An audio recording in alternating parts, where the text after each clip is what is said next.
네, 5월 28일 시사 접종 출발하겠습니다. 안녕하세요, 강범수 박사님. 네, 안녕하세요. 요즘 저희가 유튜브를 통해서 많이 나가잖아요. 예, 네이버 TV나 사실 이제 국회 방송은 자체 서버를 돌리기 때문에 저희하고는 이제 조금 보는 방식이 좀 다르긴 합니다만은 유튜브가 요즘에 올리는 분이 많아서 그런지 제때 안 올라오고 있다. 이제 저희가 그런 저희들도 이렇게 뭐 문의도 받고 하는데 저는 항상 가급적 같은 시간 그리고 끝나면 바로 올리도록 노력을 하고 있습니다. 근데 요즘 하도 유튜브 쪽에 프로그램이 많이 몰리면서 지연이 되고 있는데요. 우리 시청자께서 감안을 좀 하셔서 봐주셨으면 고맙겠습니다. 자, 오늘 방송 출발 일단 하겠습니다. 네. 우리 그 이용수 할머니가 기자회견을 가진 지가 2차 기준 가진 게 지금 3일째죠. 3일째죠. 파장이 또 만만치 네, 않습니다. 네, 네. 네. 그래서 마침 여론조사를 한 게 있습니다. 그래서 그 내용을 먼저 소개를 좀 해드리겠습니다. 리얼미터, 여론조사 전문기관인 리얼미터가 27일 오마이뉴스 의뢰로 진행한 여론조사인데요. 기사도 잠깐 띄우시죠. 네, 뭐 결론 저렇게 났습니다. 국민 70%가 답변자의 70%가 윤미향 사퇴 이렇게 얘기를 했고요.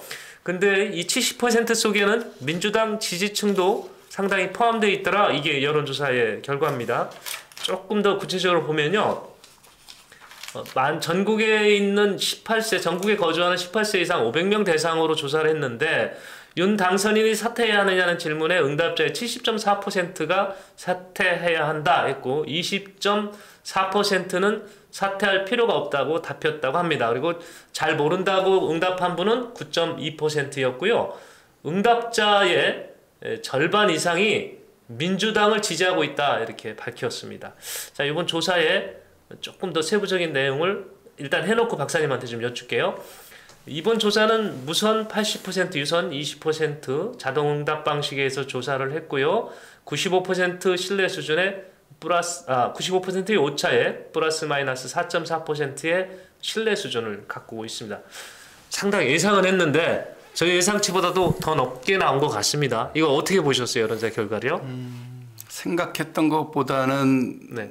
국민 여론이 네. 그 사퇴 쪽으로 좀 많이 나왔다라고 저도 좀 놀랬죠. 네. 그래서 그런지 경실련에서도 책임진 행동을 요구한 것 같습니다. 그러니까요. 이제 뭐 아직 그런 얘기는 이제 이 여론조사 자체에 대해서 시비를 거는 목소리는 없어요. 특히 이제 아마 이제 시비 걸기가 좀 애매한 상황이기도 한데 그렇기도 하고 지금 얘기는 양쪽 얘기가 비슷하게 나오는 것처럼 보입니다. 네. 하지만 모든 국민이 한마디씩 한 상황이 아닌데 이게 여론이라는 게 어느 정도는 이 현실을 반영한다고 치면 현재 나오는 주장의 찬반 주장의 목소리의 크기는 비슷할지라도 그 목소리 밑에 깔려 있는 여론이 이렇다는 거는 좀 심각하게 받아볼 필요가 있는데 이거에 대해서 지금 적어도 소속 정당인 민주당에서는 조금 아직까지는 이 여론을 그대로 받아들여진 것 같지는 않습니다. 네. 그래서 그런지 하여튼 지금 받아들이는 쪽도 있고 안 받아들이는 쪽도 있지만 일단 받아들이는 쪽의 얘기를 들어보면 김혜영 최고위원 같은 경우는 당 차원 조사 필요하다 했고요. 그러니까 박용진 의원은 이분이 이런 얘기를 했는데 윤미향 지금 당선인이 잠적을 했잖아요. 안 나타나니까. 네. 예, 안 나타나면 잠수라고 표현하면 안 되고 잠적이라고 해야 되잖아요. 네. 잠적을 했는데 이분이 잠적한 이유를 놓고도 이제 정식으로 국회 의원 선서하고 회의가 열리면 회기 중에는 체포를 할 수가 없지 않습니까? 그러니까 불체포 이런 특권을 이분한테 부여하면 동의를 못하겠다 이렇게 박용진 의원은 얘기도 했습니다. 이거는 당내에서 여론조사에 상응하는 그런 얘기였던 것 같고요. 뭐 그렇게 그렇지 않은 얘기 하시는 여론도 또 있으니까. 그렇죠. 네. 근데 그 부분을 좀 설명을 좀 해주시죠. 뭐 좋게 본다면 네. 그 당이라는 곳이 그 무리잖아요. 무리. 예. 모든 무리 안에 있는 모든 사람이 똑같은 얘기를 하면 그건 뭐 아무것도 아니죠. 그렇긴 하죠. 그건 네. 사람끼리 모인 것도 아니고 사람끼리 모이고 건강한 상식과 합리적 판단 능력이 있는 사람들 같으면 네. 다양한 이야기가 나오는 게 맞고요. 네. 저거를 입 닫아라라는 식으로 막는 거가 합리적이지 않고 상식적이지 않은 거죠. 그래서 그래서 저 정도 얘기가 있다는 게 그래도 그 민주당의 어떤 그 당 자체의 어떤 건강성이나 다양성의 한 증거라고 보고요. 네. 뭐 오히려 바란다면 좀 더 다양한 분들이 좀 얘기를 하면 어떨까 싶은데 결국 두 가지 얘기밖에 안 나와요. 지금 말씀하신 당 차원의 조사를 해야 된다라든지 그 윤미향 당선인 본인이 소명을 하거나 책임을 져야 된다는 얘기도 있는 반면에 뭐 보호해야 한다. 네. 그 이 여러 가지 주장을 하고 계신 이용수 할머니가 네. 뭐 좀 이상하다. 무슨 딴 욕심이 있다. 누구의 뭐 배우 조종을 받는다. 이런 식의 얘기가 나오거나 예. 용인되는 상황이기도 하기 때문에 네. 이거에 대해서는 사실은 조금 더 지켜볼 필요가 있습니다. 이러한 상황은 좋게 보면 다양성과 건강성이지만 그 얘기 자체에 대한 평가는 국민들이 합니다. 네. 어느 쪽 얘기가 맞을지. 여튼 저희가 이런 그 여론조사에 상응하는 얘기를 한 부분도 있고 당 안에서 지금 말씀하신 것처럼 이거는 사퇴하면 안 된다라는 쪽의 여론도 분명히 있거든요. 근데 또 주변에 당 주변에서 저희가 나오는 얘기 중에 좀 글쎄요, 이거 나온 얘기니까 한번 짚어 넘어 볼까요? 이제 뭐 진보 측의 방송이라고 알려진 분 같은 경우는 배우설 주장을 했습니다. 예, 배우설. 배우설이 있었을까요? 뭐 알 수 없죠. 알 수 없는데 근데 그거를 그렇게 공론의 장에서 예, 얘기하는 게 과연 누구한테 득이 될까? 그러니까 이게 우리가 이런 말이 있죠. 하나는 알고 둘은 모른다. 예. 당장에 그 불리한 상황에서 방어를 위해서 뭐 무슨 말이든 할 수는 있는데 그래도 보면 한 번만 더 생각하면 네. 이게 당장은 좋지만 내일 또 다른 문제가 생길 수도 있는데 예를 들어서 배후 조종이라든지 그 전에 나왔던 할머니의 기억이 문제가 있다라든지 예. 이 얘기가 결국은 그 메시지 내용보다는 메신저를 공격해서 메시지 내용에 대한 신뢰도를 떨어뜨리는 아주 정치 운동의 아주 중요한 그 전술이자 수단 중에 하나인 건 분명한데 이 얘기를 그동안에 누가 쭉 해왔냐면 일본 우익들이 해왔어요. 네. 그 할머니들 그 기억을 어떻게 믿느냐. 그 할머니들은 그냥 앞에 나와 있는 사람들이고 그 뒤에서 그 사람들에게 그런 얘기를 하도록 시키는 사람이 따로 있다라고 무슨 말인지 이해하시죠? 예. 그 얘기를 쭉 해온 거고 우리가 얘기했던 게 그게 아니다. 이 할머니들의 증언이 진실이고 이 할머니들이 증인이고 할머니들의 뭔가 마음이 증거다. 네.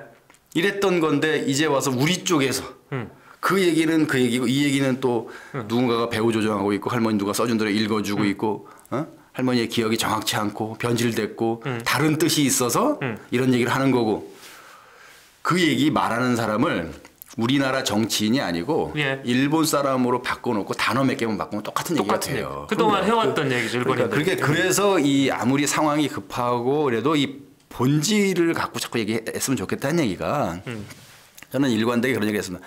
본질을 갖고 얘기해야 되는 게 곁가지 가지고 논쟁하다 보면 이상하게 3,000%, 죄송합니다. 하여간 어디로 빠져버려요. 네. 그리고 네. 막 그 답변하기가 궁색하다고 그래서 메신저를 공격하거나 상황을 다른 쪽으로 우회해서 돌아가려고 하다 보면 그 정작 일본이나 일본 극우 세력들이 주장했던 논리에 우리가 또 빠져드는 문제가 있을 것 같아서 그랬어요. 네. 그러니까 정확하게 이 회계 문제를 얘기했으면 회계 문제를 설명하는 거고 회계 문제선을 끌었어야 되는 거고 네. 윤미향 당선인의 문제가 있으면 윤미향 당선인이 설명하고 거기서 책임질 거 책임지는 거고 정 의원이 책임질 일이 있거나 소명할 일은 소명하되 네. 바꿔야 될 일이 있으면 바꿔야 되고 이렇게 나눠야 되는데 전부 뭉뚱그려서 이건 무슨 뭐 친일파의 공세니 그다음에 토착외구 얘기도 나왔어요. 토착외구 얘기도 예. 나오죠. 그렇죠. 아니 네. 이용수 할머니를 토착외구라는 거야. 참 이거를 얘기 안 하는 게 좋겠습니다.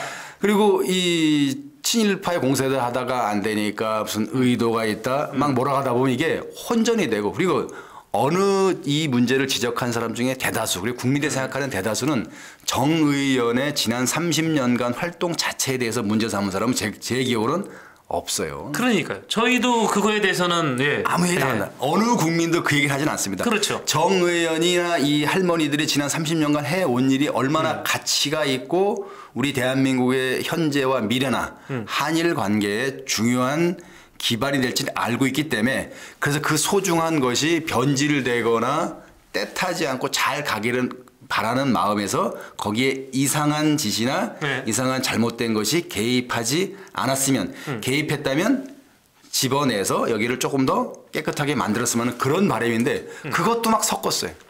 그러면 이제 나중에 가면은 일본 사람들이 하는 얘기하고 우리가 하는 얘기가 막 섞여가지고 누구 얘기가 무슨 얘기인지 모르게 돼 있어요. 우리가 지금 뭘 잡으려고 하다가 뭘 망치는지 이거를 좀 잘 생각해야 됩니다. 우리가 지금 대체 지켜야 될 게 뭔지. 그래, 정의연과 위안부운동과 전쟁 시기의 반인권적 행위에 대한 진실규명 및 처벌이나 여성 인권에 대한 여성 평화 운동에 대한 이게 본질인지 예. 아니면 거기에 참여해왔던 거기 출신의 한 여당 정치인의 정치 생명 평가 이런 거를 살려야 될 건지 이 문제라고 저는 봅니다. 그러니까 배우설이 있었고 토착예고가 있다고 한다면 정의연이 왜 필요하죠? 정의연 운동을 뭐하러 해야 되는 거죠? 그런 생각을 해봐요. 네, 그죠? 정의연이 왜 필요한지까지 가면 아니, 이런 얘기가 나오니까 답답해서. 그거는 제가 보기에 네. 뭐 이렇게 여기저기서 지금 평가가 있어요. 네. 하지만 평가하지 않는 네. 이 현장에 이 바닥에 있는 네. 우리 국민들이 다 생각하고 하실 거라고 봅니다. 이 성경에 나오는 광야에서 예. 돌멩이들이 외칠 거라 그랬습니다. 제가 그럼 목소리 안 높여도 되겠네. 네. 네. 근데 여하튼 저희는 이 국민 70%의 그 여론조사 결과 이거를 좀 엄중히 받아들여야 되지 않겠나 이렇게 생각을 합니다. 근데 계속 잡음이 나와요. 오늘 아침에도 지금 또 뭐 청와대도 지금 뭐 막 난리치고 이제 뭐 때문에 그랬냐면 아까 그 말씀하셨던 할머니 기억이 좀 잘못된 거 아니냐 이렇게 얘기했던 분 중에 한 분이 이제 한경희 사무총장이지 않습니까? 정의연의 사무총장. 네, 정의연 사무총장. 이분의 그 부군 되시는 분이 이제 청와대를 근무를 하는데 사임을 하셨단 말이에요. 사임을 했는데 이걸 놓고 또 이제 또 논란이 있는 겁니다. 이거에 대한 차단설이냐 아니면 몸이 좀 안 좋아서 관둔 거냐 이게 뭔가를 좀 자꾸 이렇게 못 믿는 불신이 지금 이렇게 자꾸 이게 확대되고 가는 이 사태를 놓고 그러니까 자꾸 진영 논리로 또 바뀌는 거 이러는 것 같습니다. 그렇죠. 이제 뭐 이거에 대한 뭐 사실관계는 뭐 나중에라도 밝혀질 수 있고 뭐 안 밝혀질 수도 있는데 뭐 이게 뭐 이거를 가지고 이렇게 전체적으로 의혹을 이렇게 증폭시키는 거는 가능하지만 뭐 이거를 가지고 지금 전체 그 기본 흐름에 뭐 영향이 있다고 보지는 않고요. 저는 이제 다시 돌아가면 윤미향 당선인이 과연 그 모금된 기금을 적절하고 정확하고 합리적으로 썼는지에 대한 게 규명되는 게 첫째 과제이고요. 네. 거기서 윤미향 당선인 개인이 설명할 것과 책임질 것이 있는지가 좀 밝혀져야 되고 정의연이 설명할 것, 책임질 것, 그다음에 향후 정의연이 어떻게 운동의 방향이나 내용을 바꿀 것인가에 대한 그 절차나 과정에 대한 것 이거는 다 나눠서 봐야 된다고 봅니다. 근데 이제 하나 이런 것들이 자꾸 비상식적으로 특정인을 옹호하고 그 약간 국민들의 상식과 합리적 기준에 안 맞게 그 증언한 이용수 할머니를 비난하거나 폄훼하는 것을 이렇게 지켜보다 보면 우리 국민들이 이게 명확치는 않아도 어슴푸레하게 약간 희미하게라도 야 이거 뭔가가 여기하고 여기가 나눠지지 않고 다 섞여 있는 한 덩어리고 저들이 혹시 자기들이 가지고 있는 기득권을 유지하려고 저러는 거 아닌가라는 의심을 하기 시작할 거라는 거죠. 그러니까 지금 사실은 뭐 이 정부나 여당에서 계속 얘기하는 촛불혁명이라는 것의 본질은 그러니까 우리 국민들 다수가 뭔가 이대로는 안 되겠다라고 하는 그래서 뭔가 바꿨으면 좋겠다라고 하는 그 뜻이 담겨 있다 보면 이대로 안 되겠다라고 하는 것 중에 하나가 과거 이 사회의 기득권층의 불공정하고 불법적인 기득권 유지나 기득권의 세습에 관한 건데 이것이 과거 보수 엘리트들 사이에 기득권 옹호와 기득권 세습에 국민들이 불만을 가졌다고 해서 이것이 진보층으로 왔을 때 여기는 예외라고 생각하면 안 됩니다. 일부에서는 이게 보수 엘리트에서 진보 엘리트로 우리 사회에 권력이 이동했을 뿐이지 그 권력의 중심축이 그 기득권층 전체로부터 민중 내지는 기층 민중으로 내려왔다 이런 얘기는 아직 안 하고 있습니다. 결국은 이 뭐 1대 99 얘기하는 분도 있고 20대 80% 얘기하는 사람도 있는데 결국 99든 뭐 80%에 있어서는 본인들이 지켜야 될 기득권을 가져본 적이 없어요. 근데 그게 이제 1%하고 그 19% 간의 자기들 간의 기득권 싸움이다. 이런 얘기를 꾸준히 하는 분도 있는데 여기서 우리가 이 작은 문제일 수도 있는 그 특정 시민단체의 회계 처리 문제를 이렇게 정치적인 문제로 키우고 그 잘 정확한 정보가 없을 수 있는 국민들의 상식과 합리성에 비추어 봐서 너무 과하게 옹호하고 과하게 비난하는 거는 왜 저러지? 하는 생각을 당연히 하게 만든다는 거죠. 예. 그게 더러 우리가 지난번에 작년에 조국 학습 효과도 이미 있어요. 예. 결국 이게 보면 또 이것도 또 누군가를 옹호하고 누군가의 잘못을 우리 편이기 때문에 막아주고 이렇게 대충 넘어간 다음에 자기들끼리 또 계속 뭘 하려는 이런 거 아닌가라고 의심하기 시작하면 그때부터는 정말 걷잡을 수가 없게 된다고 봅니다. 우리가 참고해야 되는 것 중에 하나가 제가 이런 얘기가 좀 갑자기 뜬금없다고 지금 생각하실 것 같은데 이 민주당이나 정부 여당에서도 좀 참고를 하고 깊이 생각을 해야 되는 게 미국의 트럼프 대통령이 당선된 배경 중에